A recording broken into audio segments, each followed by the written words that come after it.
नमस्कार 99 न्यूज के इस खास खबर में आपका स्वागत है। मैं हूं आपके साथ सोमनाथ तिवारी। रविवार को राज्य के पेयजल एवं स्वच्छता मंत्री और फुटबॉल एसोसिएशन के चेयरमैन मिथिलेश ठाकुर धनबाद में आयोजित झारखंड फुटबॉल एसोसिएशन के विशेष जनरल मीटिंग में शामिल होने पहुंचे। बैठक के बाद मंत्री मिथिलेश ठाकुर ने मीडिया से बात करते हुए बताया कि राज्य के मुख्यमंत्री हेमंत सोरेन का खेल के प्रति विशेष ध्यान दिया जा रहा है। राज्य के सभी ग्राम पंचायतों में खेल को बढ़ावा देने के लिए खेल के मैदान तैयार करने के साथ खिलाड़ियों को किट उपलब्ध कराया जा रहा है। झारखंड से ज़्यादा खिलाड़ी राष्ट्रीय अंतर्राष्ट्रीय स्तर पर अपना परचम लहराएं, इसी लक्ष्य को ध्यान में रखकर सरकार खिलाड़ियों के हित के लिए कार्य कर रही है। झारखंड में खिलाड़ियों की कमी नहीं है, उन्हें निखारने की जरूरत है। उन्होंने कहा, अब परिस्थितियां बदल रही हैं। राज्य सरकार राष्ट्रीय अंतर्राष्ट्रीय स्तर पर परचम लहराने वाले झारखंड के 49 खिलाड़ियों को सीधी नियुक्ति दी है। मंत्री मिथिलेश ठाकुर से खास बातचीत किए 99 न्यूज संवाददाता प्रकाश कुमार ने। आज हमारे साथ झारखंड के युवा मंत्री मिथिलेश ठाकुर हैं। आइए सीधे हम उनसे जुड़ते हैं और सवाल कई हैं और उनके जवाब भी हम मिथिलेश ठाकुर से ही लेने का प्रयास करेंगे। तो सबसे पहले तो सर, आप धनबाद पहुंचे, इसके लिए बहुत बहुत स्वागत। धन्यवाद आपका। सर, मेरा पहला सवाल है आपसे, कृषि कानून को लेकर जिस प्रकार से वापस लिया गया प्रधानमंत्री की ओर से, इसके बाद बीजेपी कह रही है कि ये मास्टर स्ट्रोक है, आप इसे किस रूप में देखते हैं? देखिए, मास्टर स्ट्रोक मारते हैं हमेशा। जब चुनाव आता है तो इन्हें सब कुछ याद आता है। आज एक साल से हमारे किसान आज जाड़े में, गर्मी में, बरसात में दिन रात बिना खाए पिए सड़कों पर बैठे थे। लगभग 700 किसानों की मौत हो गई और उस समय इन्हें नहीं कुछ दिखा। और आज जब चुनाव है उत्तर प्रदेश में, पंजाब में, अन्य मणिपुर में, अन्य राज्यों में, तब इन्हें अब किसानों की सुध आई है कि हम तीनों काले कानून हम वापस ले रहे। जब इन्हें पता था कि काला कानून है तो ये 1 महीने में, 15 दिन में, 2 महीने में, और सबसे पहले ये लोकतंत्र है। लोकतंत्र में जनता के विचार, जनता की राय के बाद ही कोई निर्णय ले जाते हैं। ये तानाशाह का जमाना नहीं है, यह तुगलकी फरमान जारी करने का वाला राज्य नहीं है, देश नहीं है। यहाँ इन लोगों को अब ये समझ में आ गया है कि जन के आगे तंत्र की हार हुई है, किसानों की जीत हुई है, सरकार की हार हुई है। मैं तो ये कहना चाहूँगा कि जब पूरा मंत्रिमंडल इसके लिए खेद व्यक्त कर रहा है, माननीय प्रधानमंत्री जो मंत्रिमंडल के मुखिया होते हैं वो इसके लिए खेद व्यक्त कर रहे हैं, तो पूरा मंत्रिमंडल को इस्तीफा देना चाहिए और फिर से इन्हें चुनाव में आना चाहिए कि हमसे गलती हुई, हमने अन्नदाताओं के साथ अन्याय किया, हम 700 हत्याओं के अभियुक्त हैं। तो ऐसा ये लोग सारा चुनाव का इनका एक चुनावी प्रोपेगेंडा है और चुनाव को देखते हुए डीजल पेट्रोल का दाम भी घटाने का काम जब ये देख रहे हैं कि चुनाव में इन्हें मुँह की खानी पड़ेगी। आज किसान का के अहित का जो बिल था, जो काले कानून थे, उसको वापस लेने का निर्णय लिया है। ये सारा ये चुनाव को देखते हुए करते हैं।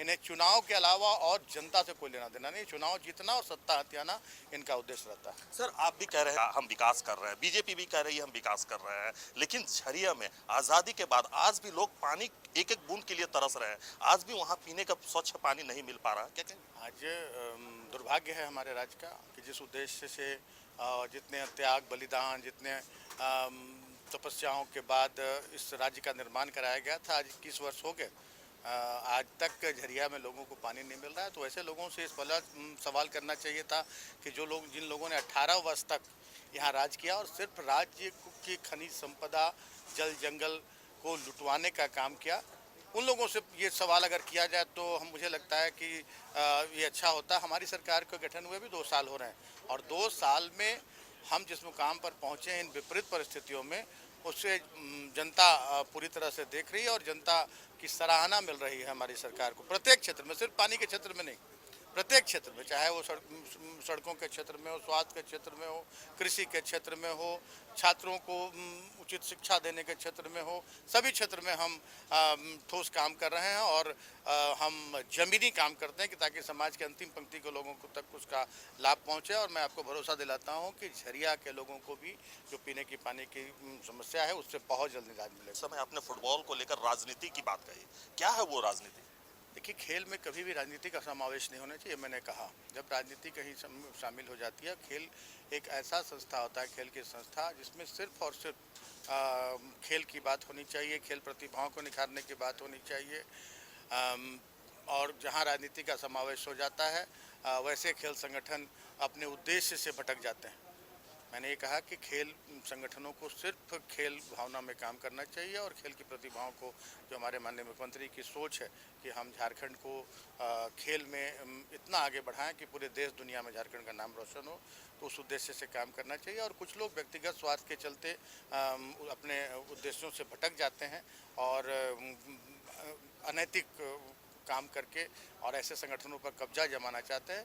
मैंने उनसे सावधान रहने की बात की। सरकार के द्वारा जो कार्यक्रम चलाया जा रहा है, सरकार आपके द्वारा और ऑन द स्पॉट उनका सलूशन, उसको आप मैंने कहा कि ये जमीनी सरकार है, ये हाथी उड़ाने की परिकल्पना नहीं करती है और सबसे पहले आम जनता की ज़रूरतें हैं, रोटी कपड़ा मकान।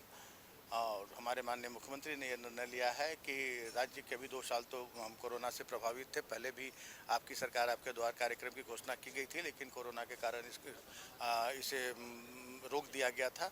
अब फिर से ये लगभग 45 दिनों का अभियान 15 नवंबर से 28 दिसंबर तक ये अनवरत ये चलेगा और इसमें हमारे अधिकारी, हमारे मंत्रीगण, सभी लोग और विधायकगण सभी लोग पंचायतों तक पहुंचेंगे और आम जनता की समस्याओं को सुनेंगे और ऑन द स्पॉट उसका निराकरण किया जाएगा। खास करके जो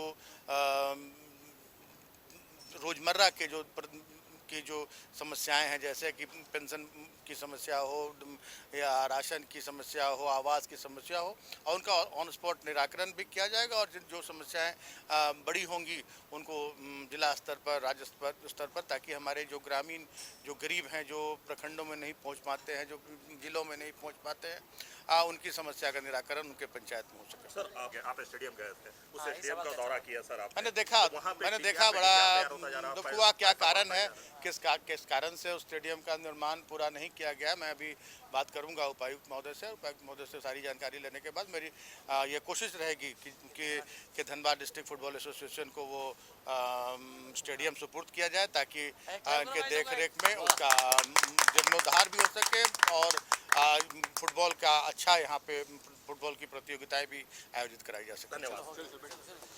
तो ये थे मंत्री मिथिलेश ठाकुर, जिनका साफ तौर पर कहना है कि झारखंड में विकास की गंगा जो है वो बह रही है और लगातार ये गंगा बहती रहेगी। सहयोगी राजेश के साथ प्रकाश कुमार, 99 न्यूज़ धनबाद। इस खास खबर में फिलहाल इतना ही। तमाम खबरों के लिए आप देखते रहे 99 न्यूज़। नमस्कार।